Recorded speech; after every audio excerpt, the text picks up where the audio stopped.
नमस्कार। इस उम्मीद में कि आप लोग जहाँ भी हैं सुरक्षित हैं, आज की वीडियो कुछ बात करते हैं। आज की वीडियो मेरी नॉर्मल वीडियो से थोड़ी सी अलग है, थोड़ा तरीका भी अलग है, क्योंकि शायद ये टॉपिक भी बहुत ही सेंसिटिव और अलग है। इस वीडियो का उद्देश्य सिर्फ ये है कि हर वो देखने वाला इस बात को समझ पाए कि ये बातें कितनी ज़रूरी है। IWT यानी कि इंडस वाटर ट्रीटी। अब भारत ने पानी क्यों बंद किया, या इस वाटर जो कि एक बेसिक एसेंशियल सी चीज़ है उसको रोकने से पाकिस्तान पे क्या प्रभाव पड़ेगा, या एक टेररिस्ट अटैक के रिटेलिएशन में ये करना, और बाकी सारे काफ़ी मेजर्स भी हो रहे हैं। बट सबसे पहले सबसे प्रोमिनेंटली ये चीज़ को रोकना या बंद करना या ट्रीटी को एक खारिज करना, इससे क्या होगा और क्या इम्पैक्ट होगा ये हम आगे जानेंगे। और इस ट्रीटी के बारे में जानना बहुत ज़रूरी है, जो कि सालों दर साल चलती आई है। इसके लिए हमें समय में थोड़ा सा पीछे जाना पड़ेगा। बट IWT से पहले हमें यह जानना जरूरी है कि इंडस वाटर रिवर सिस्टम होता क्या है। हमारे देश में हिमालयन ड्रेनेज सिस्टम होता है, जिसमें 3 रिवर होती है, इंडस, गंगा और ब्रह्मपुत्र। जिनमें से इंडस जो है वो 3000 किलोमीटर बड़ी होती है, और ये लॉन्गेस्ट रिवर होती है पाकिस्तान की, जो कि तिब्बत से शुरू होती है। अब इंडस में आगे 5 ट्रिब्यूटरीज होती हैं, झेलम, चेनाब, रावी, बीस और सतलुज। अब इंडस वाटर सिस्टम क्या है ये तो हमने समझ लिया, बट इंडस वाटर ट्रीटी क्या है और ये कब हुई थी और कैसे इसकी शुरुआत हुई थी, इसके लिए हमें हिस्ट्री में थोड़ा सा पीछे जाना पड़ेगा, यानी कि 1948। तो जैसे कि सबको पता है, 1947 में इंडिपेंडेंस के बाद दोनों देशों के हाल बहुत बुरे थे। रिसोर्सेज की कमी थी, स्कार्सिटी थी फूड की, और महामारी की भी सिचुएशन आ गई थी। और दोनों ही कंट्रियों के बीच में जो बॉर्डर रिलेशन थे वो बिल्कुल भी अच्छे नहीं थे। अब ये प्रॉब्लम कहाँ से शुरुआत हुई? 1948 में इंडिया ने टेम्पररी वाटर कट कर दिया था इंडस रिवर का पाकिस्तान में। और उस टाइम पाकिस्तान को ये रियलाइज़ हो गया था कि किसी एक बड़ी संस्था की या कोई बहुत बड़ी बैकड ऑर्गेनाइजेशन की, जिसकी बहुत ही रेपुटेशन हो और जिसे कोई मना ना कर पाए, ऐसी किसी ऑर्गेनाइजेशन की उनको ज़रूरत है, ताकि वो कुछ लोगों को इकट्ठे कर पाएँ या थोड़े सपोर्टर्स ला पाएँ, ताकि इंडिया ये दोबारा ना कर पाए या उन्हें रोक पाए। अब होता क्या है, 1951 में पाकिस्तान यूनाइटेड नेशंस यानी कि UN को रीच करते हैं, और उन्हें ये कहते हैं और समझाते हैं कि जो इंडिया है वो बॉर्डर टेंशन्स को बढ़ाने की कोशिश कर रहे हैं, और बार बार इंडस वाटर जो है उसे कट करते हैं, जिसके चक्कर में पाकिस्तान के कई विलेजेस हैम्पर हो रहे हैं और काफ़ी लोगों को भी इससे नुकसान पहुँच रहा है। अब जैसे ये बातें आई, ये न्यूज़ एस्केलेट होती है, इसके रिस्पॉन्स में यूजीन आर ब्लैक, जो कि अमेरिकन इन्वेस्टमेंट बैंकर थे और 3rd प्रेसिडेंट थे वर्ल्ड बैंक के, वो दोनों प्रधानमंत्री इंडिया और पाकिस्तान को प्रपोज करते हैं कि अगर वो एक कॉपरेशन करेंगे, एक इंडस वाटर रिसोर्सेज का प्रॉपर यूज़ करेंगे या एक ट्रीटी बनाएंगे और उस फ्लो ऑफ वाटर को यूज़ करेंगे, तो वर्ल्ड बैंक उनकी डेवलपमेंट और एक जॉइंट कॉपरेशन में हेल्प करेगा। क्योंकि ब्रिटिश इंडिया के बाद से एकदम से पाकिस्तान अलग हो गया था, इंडिया अलग हो गया था, तो और दोनों बीच में टेंशन्स भी बहुत थी और बहुत सारी प्रॉब्लम थी एक नई कंट्री जब भी बनती है। तो उन्होंने आपसी रिलेशंस को छोड़ के ये डिसाइड किया कि क्यों ना एक ट्राई दिया जाए और कुछ प्रपोज किया जाए इस ट्रीटी के रिगार्डिंग। अब होता क्या है कि कुछ महीनों के लिए बात ऐसे ही चलती रहती है, और इस पर पहली मीटिंग होती है 7 मई 1952 को वाशिंगटन में। दोनों कंट्रीज अपने अपने प्लान बनाती हैं, बट कोई बेसिस नहीं बनता एग्रीमेंट का। पाकिस्तान ये प्रपोज करती है कि 70% ऑफ द ईस्टर्न रिवर्स वो रखेंगे और 100% वेस्टर्न रिवर्स भी वो रखेंगे, और इंडिया ये प्रपोज करती है कि 100% ईस्टर्न रिवर्स वो रखेंगे और 7% वेस्टर्न पाकिस्तान रखेंगे। अब एक कंक्लूजन में आने के लिए कुछ साल लग जाते हैं, और एक 1954 में थोड़ी सी प्रोमिनेंट लीड आती है। 1954 में क्या होता है कि यूनाइटेड नेशंस के रिकमेंडेशन पे वर्ल्ड बैंक एक इंडस वाटर एग्रीमेंट को ड्राफ्ट कराता है। उस ड्राफ्ट में ये होता है कि जो भी ईस्टर्न रिवर्स हैं वो इंडिया रखेगा, यानी कि रावी, बीस और सतलुज, और जो भी वेस्टर्न रिवर्स हैं इंडस, चेनाब और झेलम, वो पाकिस्तान रखेगा। और उसी के साथ इस ड्राफ्ट में ये भी लिखा होता है कि इंडिया एक अमाउंट पे करेगा इंडस बेसिन डेवलपमेंट फंड, जो कि पाकिस्तान में बनेगा। उस ट्रीटी में ये भी मेंशन होता है कि एक हाइड्रोलॉजिकल डेटा शेयर होगा टर्न बाय टर्न पाकिस्तान और इंडिया के बीच में।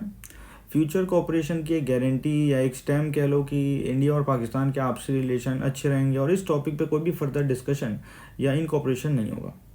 एक परमानेंट इंडस कमीशन बनाई जाती है इस पूरे प्रोसेस को देखने के लिए और फ्यूचर में भी किसी भी आने वाले ऑब्लिगेशन या फिर किसी प्रॉब्लम को सॉल्व करने के लिए उसका इजाद किया जाता है। और थोड़े और ड्राफ्ट चेंजेस और कन्विंसिंग के बाद फाइनली इंजीनियर्स की विजिट स्टार्ट हो जाती है 1960 में पाकिस्तान, और उसी साल 19 सितंबर को कराची में इंडस वाटर ट्रीटी साइन होती है उस टाइम के इंडिया के प्राइम मिनिस्टर श्री जवाहरलाल नेहरू और पाकिस्तान के फील्ड मार्शल आयूब खान के बीच।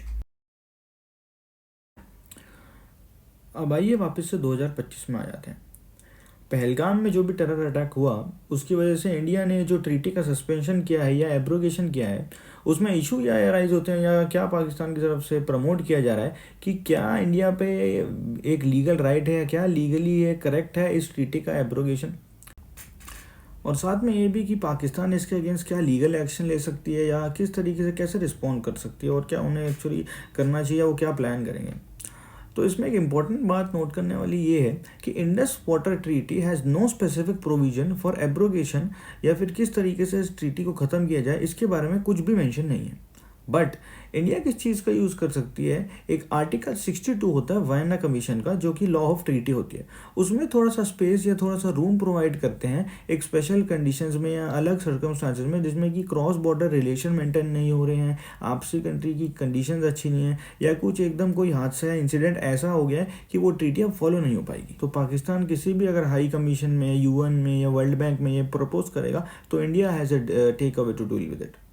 हाउएवर स्ट्रेंज बात ये है कि इंडस वाटर ट्रीटी जो है वो कोई भी प्रोविजन देती नहीं है उसके सब्रोगेशन से रिलेटेड, बट उसमें एक मैकेनिज्म मेंशन्ड है ताकि वो किसी भी होने वाले फ्यूचर डिस्प्यूट या फ्यूचर इनकॉर्पोरेशन को हेल्प कर पाए। तो article 9 annexure F and G में ये क्लियरली मेंशन है कि दोनों मेंबर कंट्री में से कोई भी जिसे एक रेस करनी हो उसे ग्रीवेंस रेस करनी पड़ेगी एट द कमीशन जो कि ट्रीटी के टाइम पे बना था। अब एक न्यूट्रल एक्सपर्ट होता है, अब जो न्यूट्रल एक्सपर्ट था वो न्यूट्रल एक्सपर्ट ये डिसाइड करेगा और जज करेगा कि किसका पॉइंट ज़्यादा स्ट्रॉन्ग है और क्या ये ट्रीटी का सब्रोगेशन होना चाहिए या ये मेंटेन करना जा सकते हैं। अब इसमें भी एक गुड पॉइंट आता है, वो गुड पॉइंट क्या है कि जनवरी 25 में वर्ल्ड बैंक ने जो न्यूट्रल एक्सपर्ट अपॉइंट किया था, जो एक 2 हाइड्रो पावर प्रोजेक्ट हैं जम्मू एंड कश्मीर में जो कि उस ट्रीटी के ही बेसिस पे और उनकी टर्म्स पे चल रहे हैं, तो उससे रिलेटेड एक डिसीजन या एक रूलिंग कह लीजिए जो कि फेवर में आई थी न्यू दिल्ली के जो लीड कर रहे थे हमारे इंडिया की साइड से, और अपोजिशन के अगेंस्ट में किसी भी टाइप का कोई सपोर्ट नहीं था।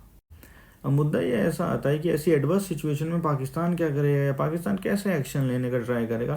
पहले तो पाकिस्तान पे ये ऑप्शन है कि पाकिस्तान अपना सेम रिटोरिक प्ले करेगा कमीशन या यूनियन के सामने कि उनका कोई रोल या रिस्पॉन्सिबिलिटी नहीं है, पहलगाम में जो भी हुआ वो तो कंप्लीट कोऑपरेशन चाहते हैं इंडिया के साथ और ऐसी कोई बॉर्डर टेंशन वो जनरेट ही नहीं करना चाहते, और India is typically trying to do the water politics या फिर वाटर टेररिज्म। सेकेंड उस पर होगा कि वो चाइना की हेल्प ले, चाइना की फंडिंग ले अपने डैम्स को सपोर्ट करने के लिए या अपना इंफ्रास्ट्रक्चर खड़ा करने के लिए जो कि एग्जिस्टिंग रिवर्स आ रही है उसके पास, या फिर फाइनली वो लाइन ऑफ कंट्रोल यानी कि LOC पे फर्दर टेंशन कर सकते हैं या फर्दर टेंशन प्रमोट कर सकते हैं उस ट्रीटी के एब्रोगेशन के लिए। अभी प्रोमिनेंट क्वेश्चन ये आता है कि वाई वाटर, एक ऐसी चीज़ जो इतने अबंडेंस में अवेलेबल है और सबके पास काफ़ी पर्याप्त मात्रा में है और जिसकी पहले इतनी वेस्टेज हो रही है, उसको रोकने से या उसके फ्लो को ऑल्टर करने से हमें क्या फ़ायदा होगा। अब ये जो ट्रीटी है ना, ये इसकी एब्रोगेशन एक स्लो पॉइजन की तरह एक्ट करती है। मैं समझाता हूँ कैसे। पाकिस्तान का 80% जो एग्रीकल्चर लैंड है ना वो डिपेंड करता है सिस्टम पे, और हेक्टर में बात करूँ तो अराउंड 16 मिलियन, और इसमें से 93% ऑफ द फील्ड जो है वो इरीगेट होती है इसी वाटर और इसी सिस्टम पे वो डिपेंड करती है। और पाकिस्तान जो है वो एक एग्रीकल्चर बैकबोन है, तो ऐसा ना होना और पानी एबंडेंस में ना होना उनके लिए काफ़ी दिक्कत खड़ी कर सकता है। अब अगर मैं लोगों की बात करूं तो एक रिपोर्ट का कहना यह है कि 237 लोग ऐसे हैं जो कि इसमें से बेनिफिट होते हैं डायरेक्टली, और उनमें से 61% लोग ऐसे हैं जो कि डिपेंड करते हैं इस पर्टिकुलर रिवर सिस्टम पे। इसी के साथ पाकिस्तान के जो सबसे 2 इम्पोर्टेंट डैम हैं तरबाला और मंगला डैम, वो भी कम्प्लीटली इस वाटर पे रिलाई करते हैं अपनी कंटिन्यूस फ्लो और स्टोरेज के लिए। और GDP की टर्म्स में बात करें तो पाकिस्तान की 25% ऑफ द GDP जो है ये इस पर डिपेंड करती है, और इसका ना होना या इसका रुक जाना या इस ट्रीटी का सब्रोगेशन से उनकी फूड सिक्योरिटी हैम्पर होगी, फूड प्रोडक्शन हैम्पर होगा, जो पावर जनरेशन है वो लॉन्ग टाइम में हैम्पर हो सकता है, और बहुत ही अगर आगे और ऐसे हालात चलते रहे तो इससे उनकी अनएम्प्लॉयमेंट पे भी इम्पैक्ट पड़ेगा, लोन डिफॉल्ट बढ़ जाएंगे, और ये सब तब हो रहा है जब पाकिस्तान ऑलरेडी एक वाटर क्राइसिस फेस कर रहा है। As per international institute of sustainable development ये कहा गया है कि पाकिस्तान ऑलरेडी एक वाटर क्राइसिस से जूझ रहा है, क्योंकि क्लाइमेट चेंज की वजह से, ओवर यूज़ ऑफ रिसोर्सेज की वजह से, और मेनली उनका इनएफिशिएंट यूजेज जो वाटर रिसोर्सेज के द्वारा है उसकी वजह से। कि तो इस ट्रीटी के सब्रोगेशन से इंडिया में बहुत कुछ ज़्यादा फ़र्क नहीं पड़ता है, and India is completely not dependent on it. India के लिए बल्कि अच्छा है, क्योंकि इंडिया अब अपने इंफ्रास्ट्रक्चर बूस्ट कर सकती है और प्रोजेक्ट्स को और बढ़ावा दे सकते हैं regardless of any treaty restrictions.